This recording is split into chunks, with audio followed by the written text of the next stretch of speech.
Seja bem-vindo, seja bem-vinda. É a nossa primeira aula de educação financeira. É com grande entusiasmo que eu inicio essa jornada nesse conteúdo, né, que é fundamental rumo aí à construção de uma relação mais saudável, consciente, uma relação mais produtiva com o dinheiro. Tá? E aqui nós vamos dar então os nossos primeiros passos, né, rumo à liberdade financeira, ok? Porque vamos entender o seguinte: muito de nós crescemos em ambientes onde o dinheiro era um tabu, né? Não se falava sobre, se falava como administrar, né, o dinheiro, né? Não se falava sobre investimento, né? Sobre planejamento, né? E o uso adequado da grana, né? Outras pessoas talvez tem ainda internalizado a ideia, né, de que dinheiro é um assunto complexo, difícil, restrito aí a especialista. Então, esta aula, esse nosso encontro, ele tem como objetivo desmistificar essas crenças e mostrar que a educação financeira é, antes de tudo, um conjunto de habilidades que podem e devem, tá, ser aprendidas por todo mundo, ok? Então veja, a liberdade financeira, ela não significa necessariamente fazer com que você seja um bilionário, tá? Liberdade financeira significa controle sobre suas finanças, ao invés, tá, de ser controlado por elas. Significa poder fazer escolhas com base em seus valores, aspirações, e não apenas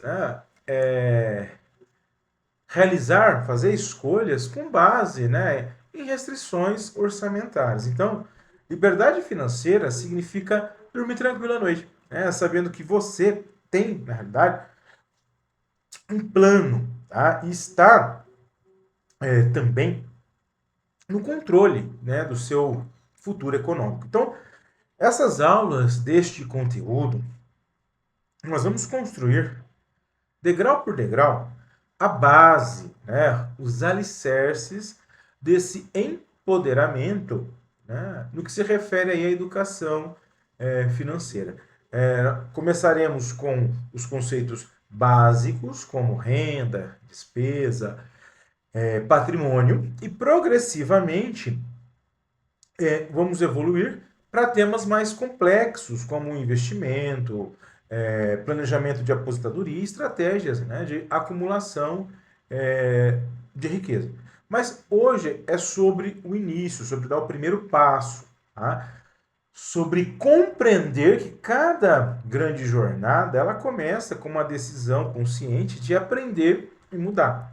Então, que essa aula seja, na realidade, um marco na sua vida financeira, que daqui a alguns anos, né, ao olhar para trás, você possa identificar este momento como um ponto de virada, né, o dia em que você decidiu assumir as rédeas do seu destino econômico. Então, vem comigo aqui nessa jornada, né, e para que essa jornada seja clara e produtiva, é fundamental a gente estabelecer desde o início os objetivos que nós queremos alcançar.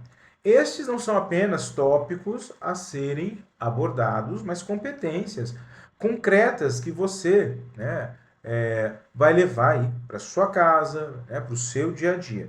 E nós vamos explorar cada um deles. Nós vamos compreender o que é educação financeira. Então, nosso primeiro objetivo é desfazer os equívocos comuns, né? A educação financeira não é sobre aprender a ficar rico rápido e nem se resume a complexas planilhas ou, né, termos econômicos. É, antes de tudo, o processo contínuo de desenvolver consciência como o dinheiro funciona na sua vida. Como ele é ganho, como ele é gasto, como ele pode ser poupado, investido, envolve a psicologia por trás das suas decisões financeiras. Reconhecer também, né, as armadilhas comportamentais e substituir crenças limitantes por estratégias eficazes. Então, ao compreender a educação financeira em sua essência, você vai perceber que se trata de uma ferramenta de autonomia, tá, e bem-estar. Outra abordagem que eu quero ter com você aqui nesse momento é diferenciar renda, despesa e patrimônio. Esses três conceitos eles formam a santíssima trindade das finanças pessoais. A renda é todo o dinheiro que entra, seu salário, seus rendimentos, lucros de negócio, entre outros valores. As despesas, elas representam todo o dinheiro que sai, desde as contas de luz, água, né, aquilo que você gasta no seu lazer, né, e até mesmo gastos supérfluos. E o patrimônio, por sua vez, é a diferença entre tudo que você possui, os seus bens, os seus direitos, e tudo que você deve, as obrigações. Então, dominar esses conceitos é como aprender as regras do jogo antes de entrar em campo. Sem essa clareza, qualquer tentativa de organização financeira estará fadada ao fracasso. E aí um outro ponto a ser abordado também é identificar os hábitos financeiros saudáveis. Assim como na saúde física, na vida financeira, também existem hábitos que fortalecem e hábitos que debilitam, que fazem mal.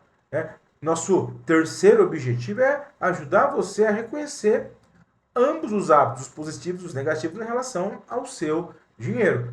Um hábito saudável pode ser tão simples quanto revisar aí, né, as suas contas semanalmente. Ou, né, um hábito saudável pode ser algo, né, como, por exemplo, você estabelecer aí uma meta de poupança automática. Já os hábitos nocivos, né, muitas vezes eles se manifestam como compras por impulso, endividamento desnecessário, a falta de um fundo, de uma grana para emergências. Então, identificar esses hábitos é o primeiro passo aí para substituir, né, hábitos ruins, caso você os tenha, e fortalecer, né, os hábitos positivos, né, para promover aí uma segurança, né, e um crescimento financeiro. E por fim, é aquela história, conhecimento sem ação é letra morta. Por isso, nosso quarto objetivo aqui é prático.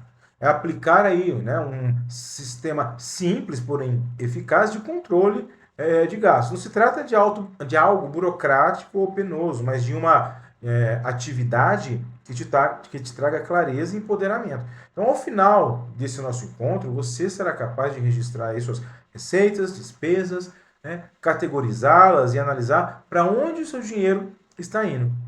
O que por si só já é um passo revolucionário para a maioria das pessoas. Então, juntos, estes objetivos, eles formam o alicerce, a base sólida, né, para uma educação financeira de qualidade. Eles não apenas vão fornecer o conhecimento necessário, né, para as aulas seguintes, esses tópicos, né, vão te fornecer elementos para próximas aulas também, mas esses elementos eles te trazem benefícios imediatos, concretos, né, para a sua vida financeira a partir de hoje. E aí, para a gente construir uma relação saudável com o dinheiro, nós precisamos começar, então, pela base, compreender verdadeiramente o que significa educação financeira.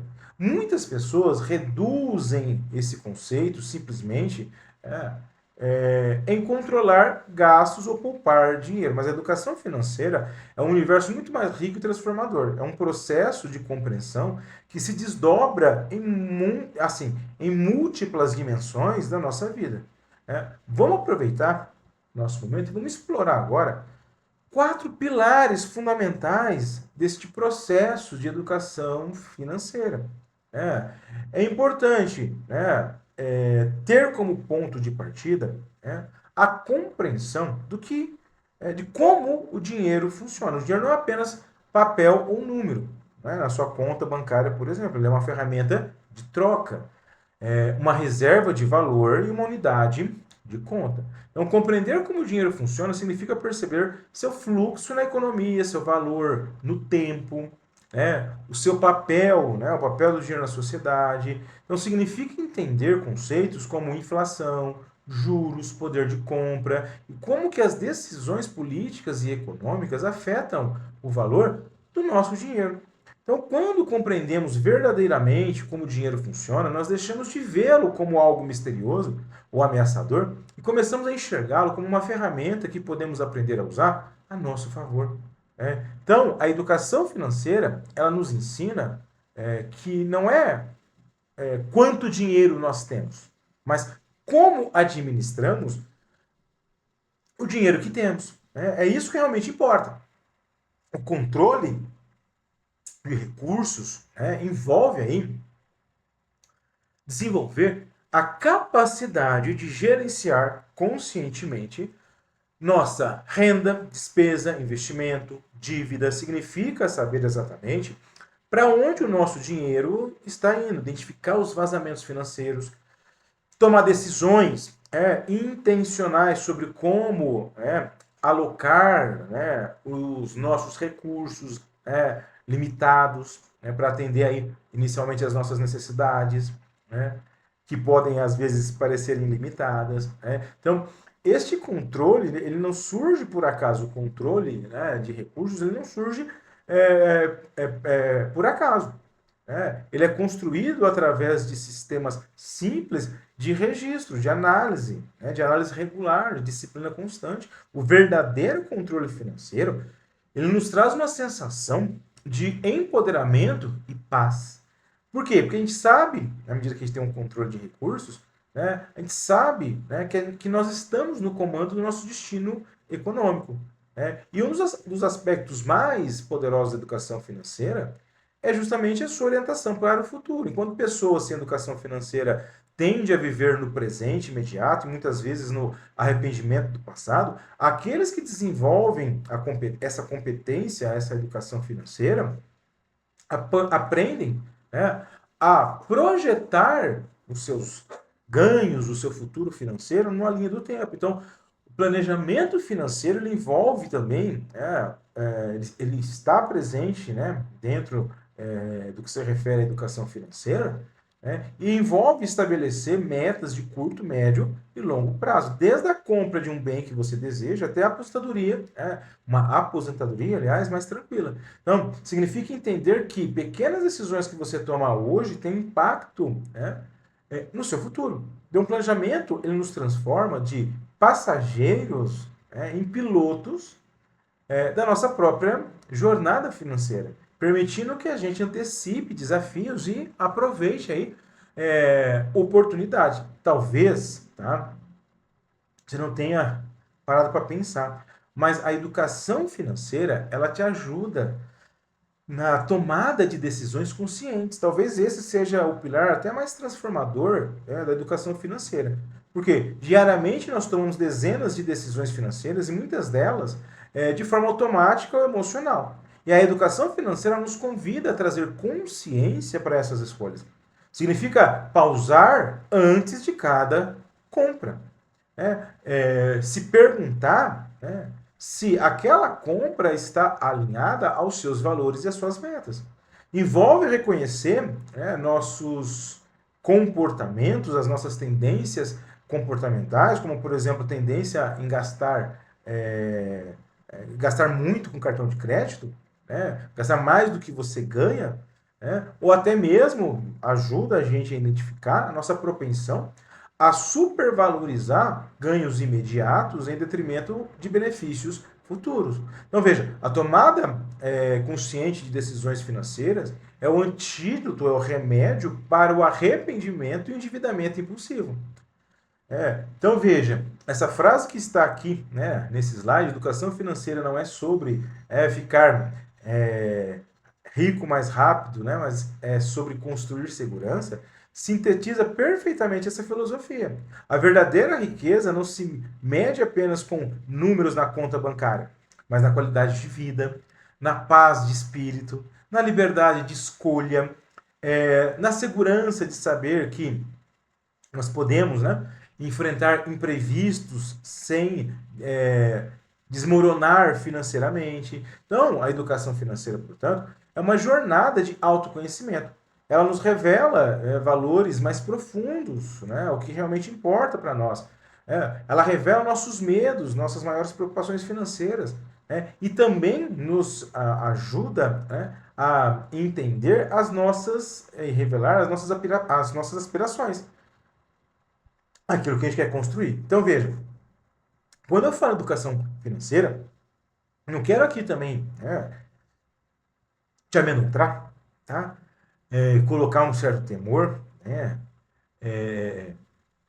Conectando a educação financeira, né, a grandes restrições, privações, né? Mas o que a gente quer, né, é que você tenha consciência, né, de saber gerir o seu dinheiro, alinhando os seus recursos aos seus sonhos.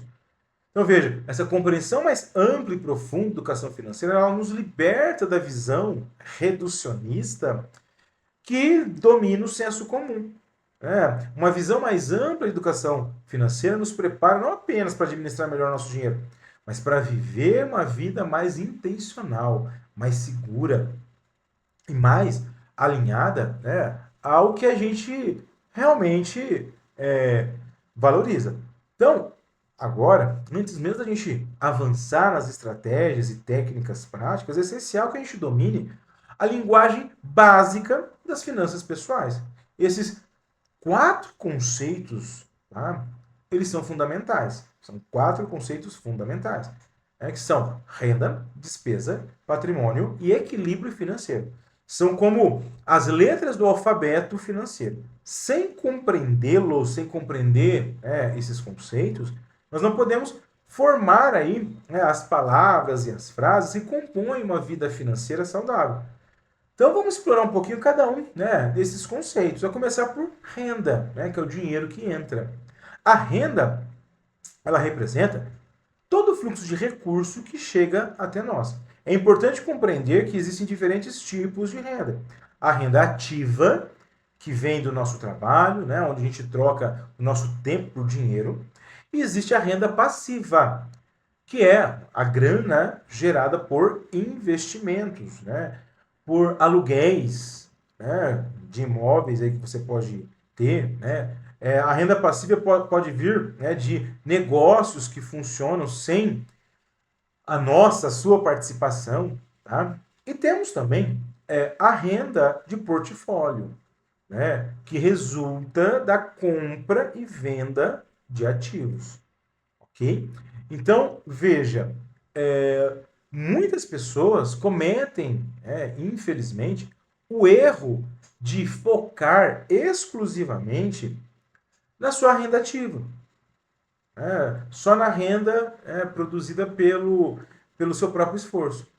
Quando que o verdadeiro caminho para a liberdade financeira está em desenvolver fontes de renda passiva. Então, compreender a sua renda total, não apenas o salário, mas todo o fluxo financeiro, é o primeiro passo para um planejamento eficaz. A pergunta crucial aqui aliás, a pergunta crucial aqui é: quantas fontes de renda diferente você tem? Né? Será que você é como a maioria das pessoas que só depende de uma renda? Vamos ver mais sobre isso daqui a pouco. Outro conceito a ser entendido é a despesa, que é o dinheiro que sai. Se a renda representa a entrada de recursos financeiros, a despesa representa aí a sua saída, isto é, a saída de recursos financeiros. Então, aqui nós estamos diante dos maiores desafios da educação financeira, né? Porque o nosso cérebro, né, ele está naturalmente programado para gastar e não para rastrear gastos. Nós evoluímos, muitas vezes, em um ambiente de escassez, em que as oportunidades e os gastos eram limitados. E no mundo moderno, de consumo facilitado, essa tendência natural, tá, de gastar nos leva a subestimar os nossos gastos. Então, as despesas, elas podem ser categorizadas de várias formas. Nós podemos categorizá-las, né? Como despesas fixas, tá? Igor, o que é uma despesa fixa? Não vou aprofundar mais, mas só para já te dar aí uma direção. Despesa fixa é aquele gasto que se repete todo mês com valores similares. E também temos, né, dentro dessa categoria de despesas, as despesas variáveis, que elas flutuam, né, elas podem, né, mudar. E dentro dessas despesas, nós temos ainda as despesas essenciais, que são aquelas necessárias para a sobrevivência, né, da gente. E temos ainda as despesas não essenciais, que são aquelas relacionadas ao estilo de vida, a preferências, enfim. Então, o domínio sobre essas despesas, o domínio das despesas começa justamente com um registro detalhado. Um registro detalhado das despesas, né, para que depois haja uma compreensão do porquê daquelas despesas. Porque muitas vezes os gastos que nós fazemos de uma forma descontrolada, né, muitas vezes eles acontecem, esses gastos desnecessários acontecem, devido a padrões emocionais e psicológicos. Né? Então, por isso que é importante a gente entender aí os tipos de gastos. E aí ainda temos, né, dentro dos conceitos fundamentais, o patrimônio. O que é patrimônio, Igor? Patrimônio é o conjunto, é tudo que você tem de bens, direitos e obrigações. Tá? Esse conceito patrimônio, talvez é o conceito mais mal entendido, compreendido, aliás, das finanças pessoais. Muitas pessoas confundem renda alta com patrimônio elevado, quando que, na realidade, são conceitos fundamentalmente diferentes. Tá? O patrimônio, entenda isso, é importante, o patrimônio é a fotografia, a imagem, do seu valor líquido em um determinado momento. Tá? O teu patrimônio ele é calculado somando tudo que você possui, como por exemplo bens, né? Casa, carro, investimento. Tá? Então, o seu patrimônio é calculado sobre os seus bens, subtraindo desses bens tudo que você deve. As suas dívidas, empréstimos, financiamentos, enfim. Tá? Então, uma pessoa pode ter uma renda alta, mas um patrimônio baixo ou negativo. Por outro lado, alguém, muitas vezes, né, tem várias pessoas nessa condição, existem pessoas que têm uma renda, tá, modesta, né, uma pessoa pode ter uma renda modesta, um rendimento modesto, e pode construir um patrimônio significativo ao longo do tempo, através do quê? Da disciplina, do investimento, dos juros compostos, que a gente vai ver daqui a pouco. Tá? Então, o patrimônio é a verdadeira medida de riqueza, não a renda. Como eu disse para você, patrimônio é o valor líquido dos seus bens menos, aliás, dos seus bens mais direitos menos obrigações. Ok? Outro conceito importante é equilíbrio financeiro. Renda maior que despesa. Ou renda igual a despesa. Essa simples equação esconde uma sabedoria profunda. Por quê? Quando a nossa renda, que a gente ganha, é igual ou maior que os gastos, nós estamos em equilíbrio financeiro. Exemplo, se eu ganho R$ 1.000, gasto R$ 1.000, estou no equilíbrio financeiro. Se eu ganho R$ 1.000, gasto R$ 500, me sobraram outros 500, estou em equilíbrio financeiro e estou positivo. Então veja, quando as despesas, os gastos superam a renda, nós entramos num perigoso território do endividamento. Então, o equilíbrio financeiro não significa necessariamente você passar por privações. Tá? Significa, na realidade, você viver dentro das suas possibilidades reais. Muitas pessoas tentam alcançar esse equilíbrio financeiro cortando despesa, quando, frequentemente, a solução mais sustentável está em aumentar a renda ou, igualmente, né, aos gastos, ou aumentar a sua renda maior do que seus gastos. E veja, existe aqui um dado, uma informação alarmante. Quando a gente fala aqui em equilíbrio financeiro, em educação financeira, né? Observe aí que eu te trago um dado que 76% dos brasileiros não controlam o seu orçamento. Não é apenas uma estatística, tá? Não é apenas um número, é um diagnóstico, né, de sofrimento financeiro generalizado. Esse número, 76% de brasileiros que não controlam o seu gasto financeiro, né, explica porque tantas famílias vivem no limite. Por que, que o endividamento ele é epidêmico? Né? Então veja, esses 4 conceitos fundamentais, quando compreendidos em profundidade, eles fortalecem a base para as nossas decisões financeiras e decisões financeiras inteligentes, que vão impactar o futuro.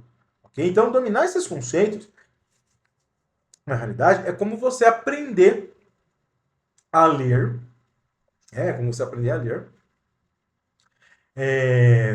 antes de tentar, escrever um livro, né?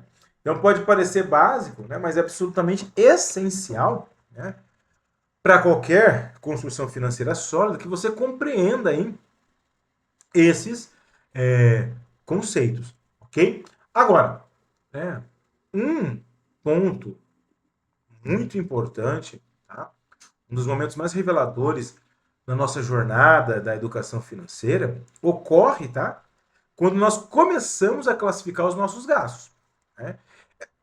Desculpa. Essa simples prática, essa simples ação, né, de classificar os nossos gastos, né, transforma aí uma lista aparentemente caótica, né, uma lista caótica, né, de despesas, em um mapa claro e organizado dos nossos padrões de consumo.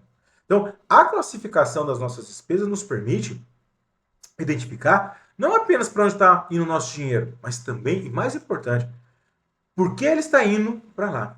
Vamos dar uma olhadinha, né, nessas duas grandes categorias, né, que nós precisamos entender e dominar. A primeira classificação importante que você entenda são os gastos essenciais. Né? Eles representam as despesas necessárias para a nossa sobrevivência, né? Como, por exemplo, saúde, né? Como, por exemplo, moradia, alimentação, transporte. Esses gastos são a base, o alicerce do nosso bem-estar. Né? Então, por exemplo, moradia. Geralmente é uma despesa essencial. Isso pode incluir aluguel, a prestação da casa, o IPTU. Né? A alimentação, óbvio, é essencial para a nossa existência. Né? Aqui a gente vai incluir gasto com supermercado, feira, produtos de necessidade básica, porém, tá? É essencial distinguir entre alimentação como sustento e alimentação como entretenimento ou luxo. Comer é essencial, óbvio. Jantar em restaurantes caros, com frequência, não é essencial. Tá? Essa categoria, inclusive, a alimentação, ela nos convida a refletir sobre a nossa relação com a comida, né? Se nós estamos nos alimentando de forma saudável, econômica, né? Se nós estamos usando a alimentação como válvula de escape emocional, ok? Não é porque a alimentação é um gasto essencial que eu também não vou ter que ter um olhar mais criterioso com esse gasto. Né? Outro gasto essencial, transporte. Ele é essencial, né? Na medida que o transporte ele é utilizado para trabalhar, para estudar, para acessar serviços básicos, né? Isso é essencial. E na medida que a gente se transporta, vai incluir gastos como combustível, manutenção de veículo, transporte público, né? Agora gasto, né, também de transporte através de aplicativos de mobilidade. Né? A reflexão aqui é o seguinte: nosso meio de transporte está alinhado à nossa realidade? Por quê? Vamos lá. Transporte é um gasto essencial. Trabalho, estudo e acesso a serviços básicos. Tá? Mas eu preciso analisar se o meu gasto com transporte não está sendo em desacordo com a minha realidade financeira. Exemplo, se eu ganho um determinado valor, né, e sei que eu vou gastar, né, parte do meu ganho com transporte, será que os meus ganhos permitem que eu vá trabalhar todo dia utilizando um aplicativo? Será que os meus ganhos permitem que todo dia eu vá trabalhar chamando Uber? Entende? Ah, Igor, mas eu estou usando o Uber para trabalhar. Opa, mas está usando, né, uma ferramenta de transporte que não é adequada para a sua realidade. Às vezes, para a sua realidade, é muito mais, né, prudente você usar o transporte público. Né? Ah, Igor, mas eu não gosto de transporte público. Imagine que isso é por um momento, por uma fase, que você está trabalhando na sua educação financeira, o seu planejamento. Né? A mesma história. Ah, Igor, eu tenho um carro, vou trabalhar, aliás, vou trabalhar de carro, né? E aí o meu carro ele é financiado, paga lá uma prestação por mês. O carro tem o combustível, o carro tem o seguro, né? O carro tem um imposto chamado IPVA. Será que para a sua realidade é conveniente ir trabalhar? Aliás, conveniente não. É prudente ir trabalhar de carro? Mas o meu carro, Igor, ele é quitado, ele já está pago. Tá, quanto que você gasta de gasolina? O teu carro consome muito combustível? Dá muita manutenção? Será que não é mais prudente você usar então o seu carro somente aos finais de semana e ir trabalhar com transporte público? Então são reflexões que a gente tem que fazer até com os gastos essenciais. Outro gasto essencial é com saúde, vai envolver aqui plano de saúde, medicamento, consulta médica, né? Tratamentos essenciais. Né? E infelizmente no nosso país, onde o sistema público muitas vezes é meio limitado, investir em saúde privada pode ser considerado essencial para muitas famílias. Essa categoria de gasto nos lembra que saúde é o nosso bem mais precioso, tá? Negligenciar, às vezes economizar dinheiro, com saúde, é uma economia falsa que pode custar caro no futuro. Né? Ah, Igor, mas é por isso que todo mês eu faço, né, limpeza de pele, né? Isso faz bem para minha saúde. Não, isso faz bem para o seu bem-estar. É outro rolê, é outra história. Ok? Bom, então eu te falei dos gastos essenciais, que são os elementares para a gente viver, né? Mas a gente tem que analisar também, né, se nós estamos sendo prudentes com os nossos gastos essenciais. E aí eu vou para os gastos não essenciais. Aqui representa as despesas relacionadas ao nosso estilo de vida, né? As nossas preferências pessoais, né? Ao nosso consumo, né? Vamos dizer assim, às vezes até mesmo desnecessário.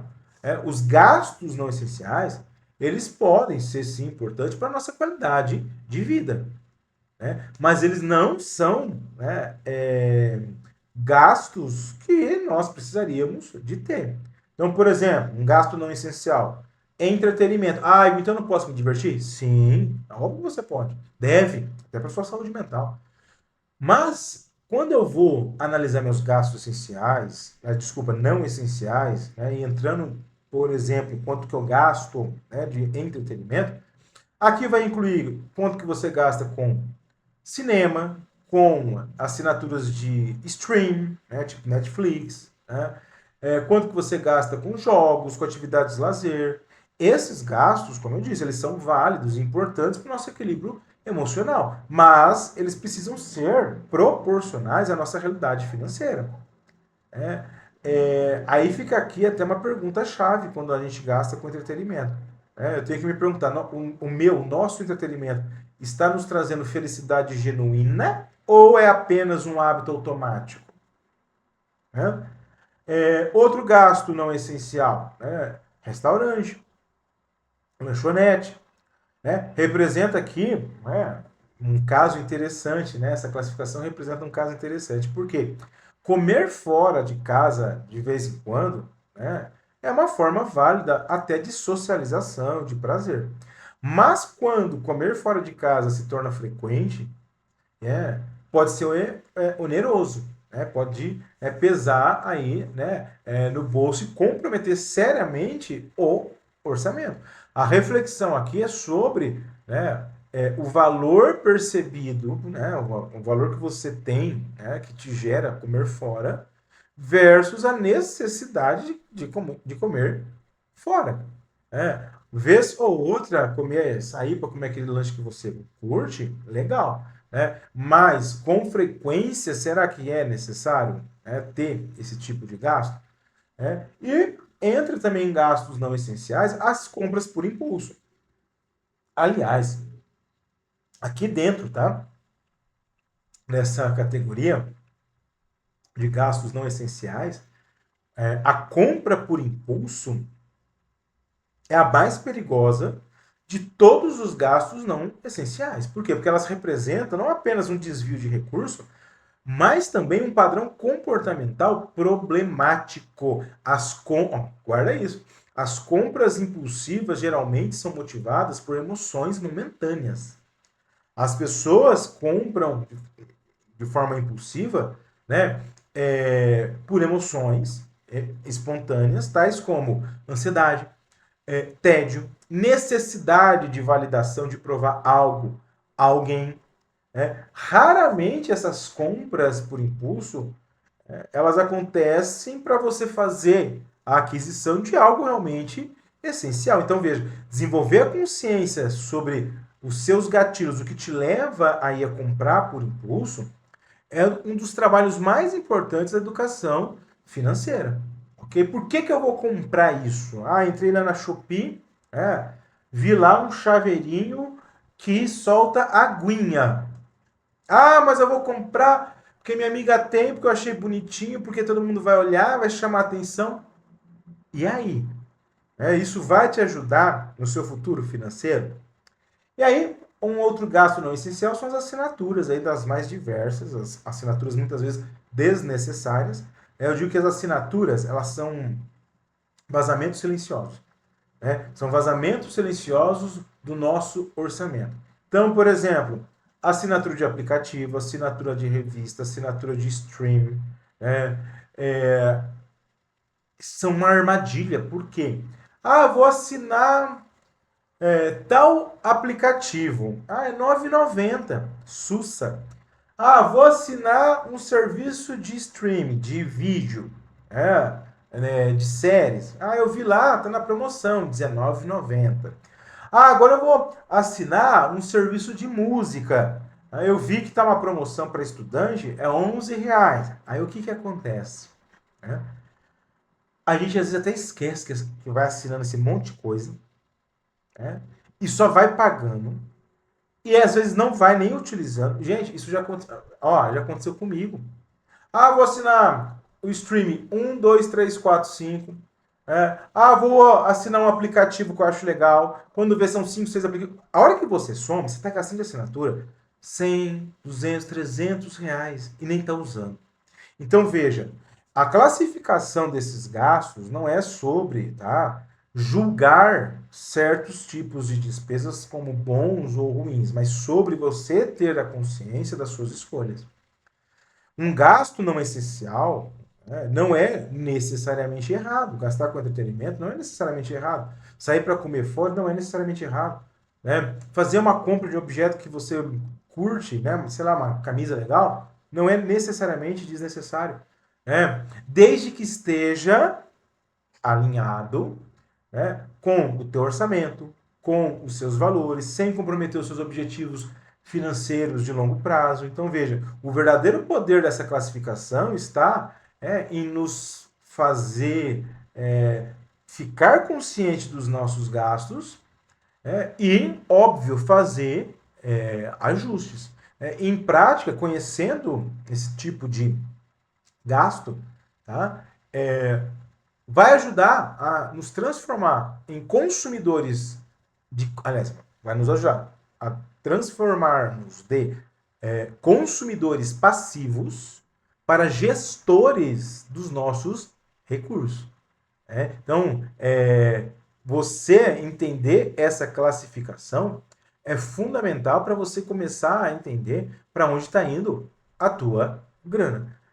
Então, veja, compreender aí os conceitos teóricos é fundamental, mas a verdadeira transformação vai começar quando a gente traduz esse conhecimento, essa base, em ação. Então, esses 5 passos que aí estão na tela representam, tá, representam um roteiro testado e validado para quem está começando a sua jornada rumo ao controle financeiro. Esses primeiros passos, eles foram cuidadosamente aí, né, sequenciados para criar, né, um momento, né, para criar, né, uma rota de mudança sustentável na tua vida financeira, na construção da educação financeira, né, começando com a consciência, né, de trabalhar a educação financeira e evoluir para uma ação consistente. Então, esses 5 passos aqui, eles são muito importantes para você colocar em prática. O primeiro conheça a sua situação atual. Esse é o primeiro passo, é a base de todo o processo. Muitas pessoas evitam confrontar sua realidade financeira por medo do que vão descobrir. No entanto, nós não podemos mudar aquilo que a gente não conhece. Conhecer a sua situação atual significa, né, fazer um levantamento aí completo da sua vida financeira. Quanto você gasta, quanto você ganha, né, quanto você deve, né, tudo, os mínimos detalhes. Esse é um passo que envolve reunir gasto com cartão, gasto, né, na lanchonete, com tudo. Por quê? A clareza que vai vir desse processo de conhecer a sua situação financeira pode causar medo, mas é libertador. Tá? Vai substituir a ansiedade da incerteza pela possibilidade da mudança. Né? E aí, o segundo passo, então, é você registrar, né? Você vai fazer um levantamento do que você deve, e aí você vai registrar todos os seus gastos. Então, veja, se o primeiro passo nos dá uma fotografia de tudo que a gente tem ou não tem, né, no momento, esse segundo passo nos oferece aí um filme em tempo real dos nossos hábitos. Você vai registrar, né, diariamente todos os gastos, sem exceção. É uma prática que transforma radicalmente a nossa relação com o dinheiro. Nos primeiros dias, pode parecer trabalhoso anotar lá um cafezinho, uma bala, né? Cada passagem que você gastou de transporte, cada pequena compra, mas é exatamente, tá? Nesses detalhes, nesses gastos, às vezes até pequenos que a gente faz diariamente, tá? Que você vai enxergar para onde está indo o seu dinheiro e vai ter uma consciência maior.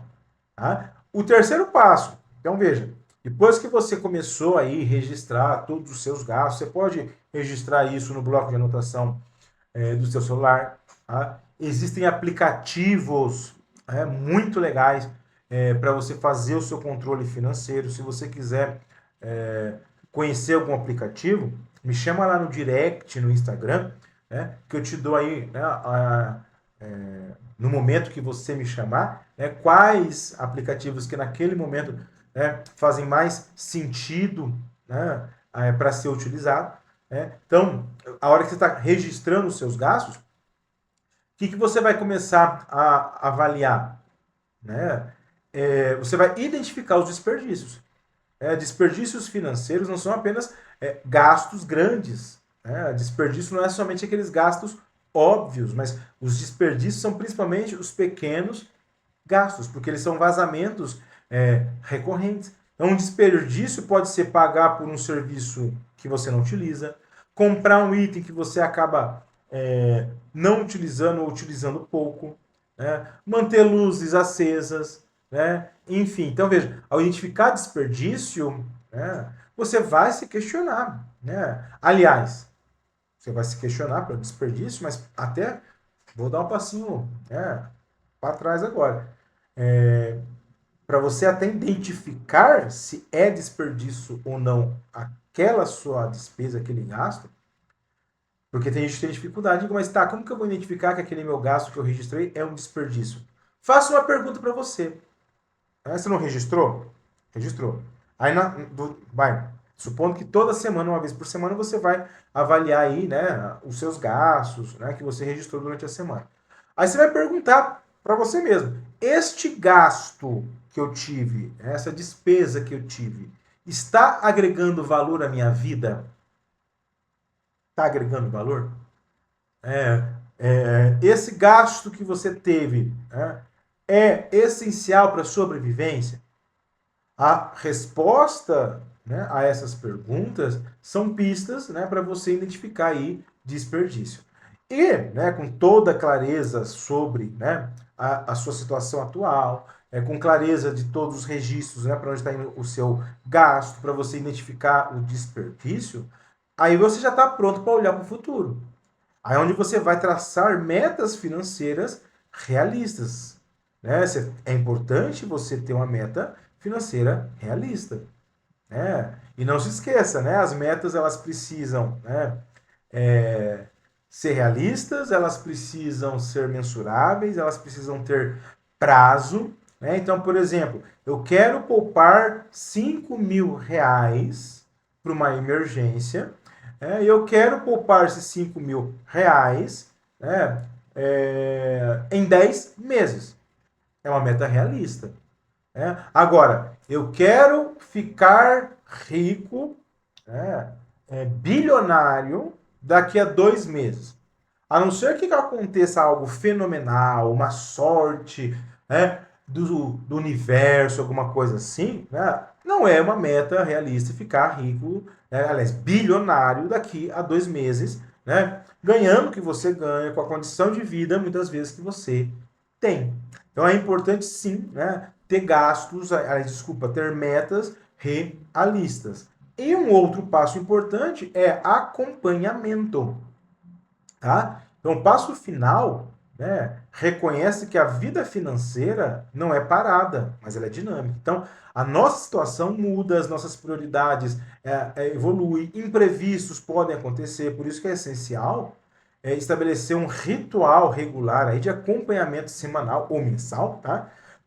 Aonde você vai revisar os seus registros, o seu progresso, celebrar as conquistas, né? Esse acompanhamento não deve ser um exercício de autocrítica, tá? Mas de aprendizado contínuo. Né? Às vezes, se uma meta se mostrou muito ambiciosa quando você traçou ela, talvez é interessante ajustar. Né? Então, veja, se a gente descobre, né, os nossos desperdícios, se a gente segue esses 5 passos, né, reconhece a nossa situação, registra os gastos, identifica desperdícios, estabelece metas realistas, né, acompanha, né, e faz os ajustes, né, nós já estamos aí nos transformando de espectadores passivos da nossa situação financeira para arquitetos, né, do nosso futuro econômico, ok? Pense dessa forma para que você possa, na realidade, se motivar. E chegando agora, então, à reta final aqui desse nosso primeiro encontro sobre educação financeira, eu vou te propor aí essas atividades que tem a ver, óbvio, né, com os pontos aqui, né, que nós abordamos, né? Então, o objetivo é você criar, né, uma planilha aí de controle financeiro pessoal, né? Onde você vai colocar as suas fontes de renda, da onde vem seu dinheiro, do estágio, do emprego, do estágio e de um trabalho que eu faço aos finais de semana. Legal? Vai registrar todas as despesas. Né? Gastei com uma bala, custou quanto? 20 centavos. É gasto. Vamos registrar. Depois de registrar as despesas, você vai classificá-las como essencial ou não essencial. Né? E no final você vai calcular aí, né, quanto que sobrou né, e analisando quanto que sobrou ou não sobrou, aí você vai fazer aí, né, a tua reflexão e chegar aí à conclusão do que você precisa economizar. Bom, essa foi a nossa primeira aula aí, né, a aula com base no que se refere à educação financeira, tá? E não se esqueça que as sementes plantadas nessa, aliás, as sementes plantadas nessa aula, né, elas podem crescer, frutificar, tá? Te levando aí, né, a liberdade e paz financeira, desde que você coloque em prática o conhecimento. Foi dado aí o primeiro passo, né? E te aguardo na próxima. Que alegria!